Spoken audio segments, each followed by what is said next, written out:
Dans ce semestre, vous allez étudier le module intitulé Système d'exploitation 2. Vous avez déjà eu l'occasion d'entendre Windows, Linux, macOS et Android, ou bien d'utiliser. Mais au final, c'est quoi? Sont des logiciels spécialisés qui s'appellent systèmes d'exploitation. Donc l'objectif de ce cours est multiple. Il s'agit principalement de comprendre des notions de base qui concernent les systèmes d'exploitation et d'étudier quelques fonctionnalités comme la gestion des processus, la gestion de mémoire, les systèmes de fichiers, les entrées-sorties par la programmation système. Le plan des premiers chapitres, Introduction au système d'exploitation, sera structuré comme suit. La première partie présente quelques définitions du système d'exploitation. Dans la partie suivante, on va voir quelques fonctionnalités, les différents composants et les classes du système d'exploitation. Alors que la dernière partie sera réservée à l'exemple Linux, à savoir les caractéristiques et le noyau Unix. Donc, la question, on commence par la question la plus simple. Qu'est-ce qu'un système d'exploitation? L'abréviation du terme système d'exploitation peut être écrit SE-O-S Operating System en anglais. Tout simplement, un système d'exploitation sert d'interface entre l'utilisateur et le matériel. En tant qu'utilisateur, il a besoin de plusieurs applications et plus précisément, un système d'exploitation gère le lien entre la couche applicative euh, qui sont des logiciels ou bien software et la couche matérielle comme le processeur et ainsi de suite. Hardware.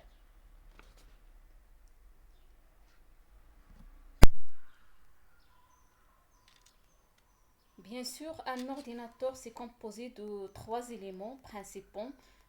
Tout d'abord, il y a la mémoire.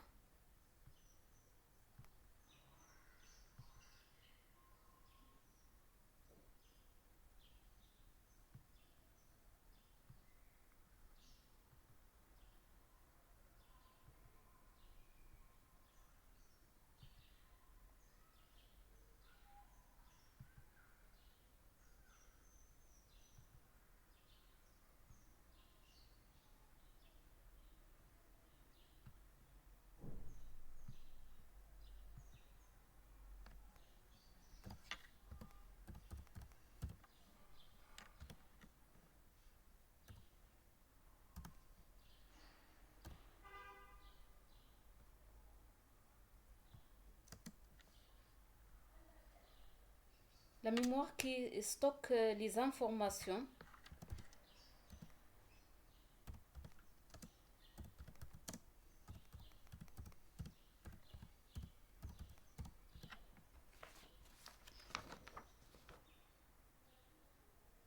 Et nous, bien sûr, nous permet de les accéder quand on aura besoin. Euh, un autre élément,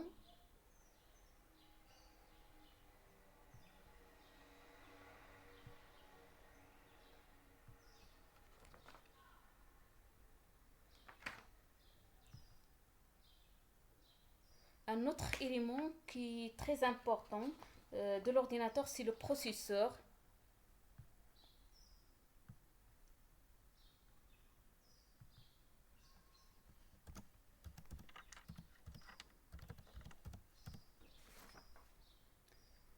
Le processeur est le cerveau de l'ordinateur qui permet de faire les calculs.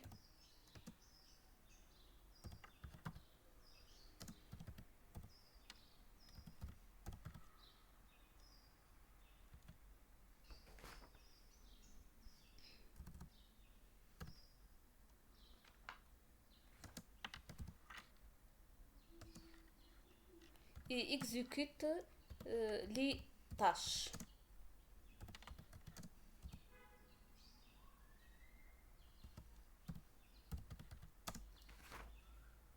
Sur la base de l'information récupérée en mémoire. Enfin, pour que l'ordinateur puisse communiquer avec le monde extérieur, il dispose des périphériques d'entrée-sortie.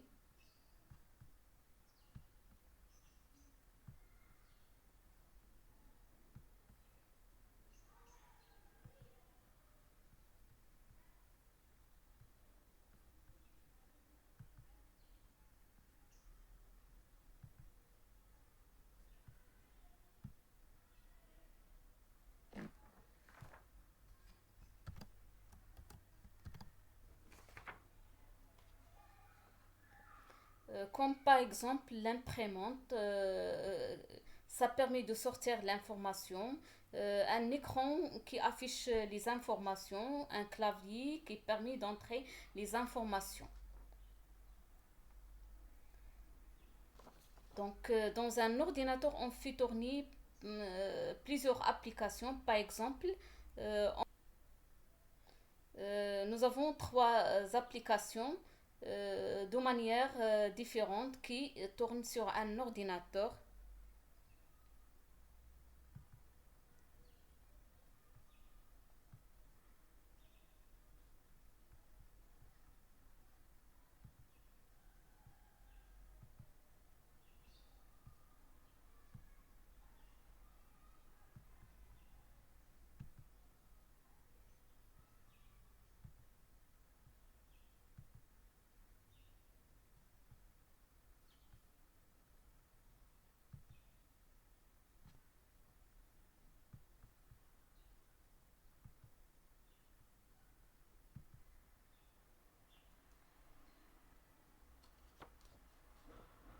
Bien sûr, chacune va exécuter une tâche bien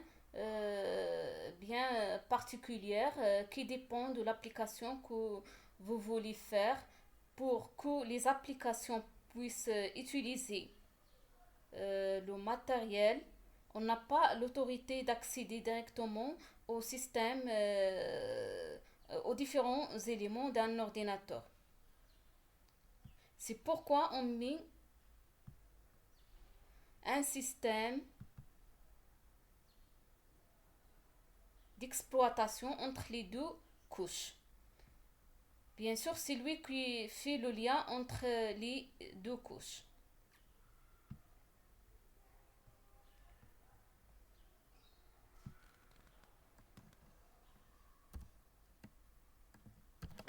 Ou bien operating system.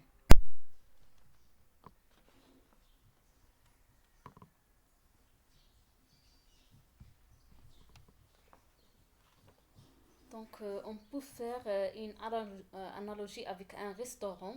Le client n'accède pas directement aux cuisines.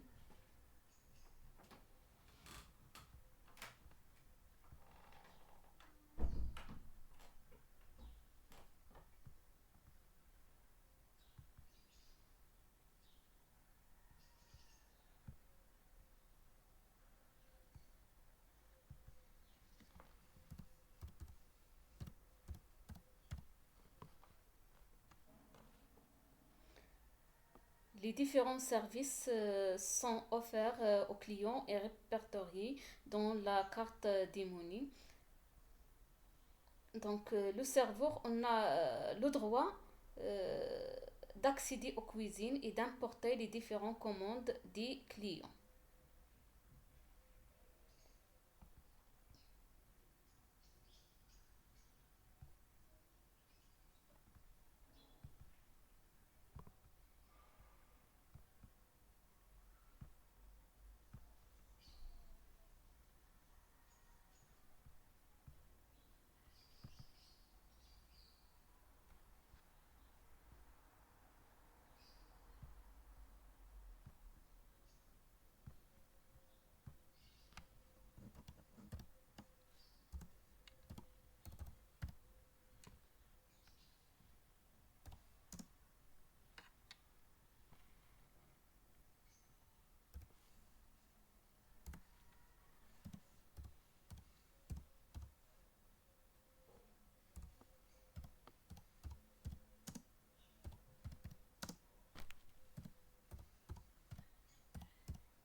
Donc, le serveur.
Passons maintenant en fonction des systèmes d'exploitation. Pour effectuer les actions demandées, le système d'exploitation permet d'allouer les ressources comme les composants matériels et logiciels des systèmes de façon à partager les ressources des processeurs entre les différents processus grâce à un algorithme d'ordonnancement. Gérer la mémoire par l'allocation à chaque application.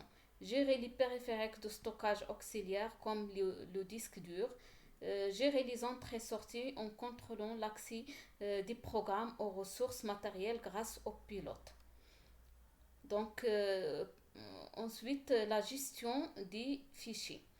Donc, pour la sécurité, donc, on peut sécuriser l'exécution, c'est-à-dire les utilisateurs et les programmes avec différents droits. Euh, la sécurité d'accès en lecture et d'écriture des fichiers pour les utilisateurs. Donc, la gestion des paramètres des raisons et l'interpréteur de commande qui nous permet de communiquer avec le système par un langage de commande. Parmi les composantes des systèmes d'exploitation qui gèrent les interactions avec le matériel, tous les programmes extérieurs en noyau doivent demander des services des noyaux pour accéder au matériel. Donc on trouve les noyaux monolithiques. Donc plaçons les programmes système dans l'espace noyau, comme par exemple le noyau Linux et Unix. Les micro-noyaux euh, sont au contraire placent les programmes système dans l'espace utilisateur. Donc les noyaux hybrides sont un intermédiaire entre les deux précédents.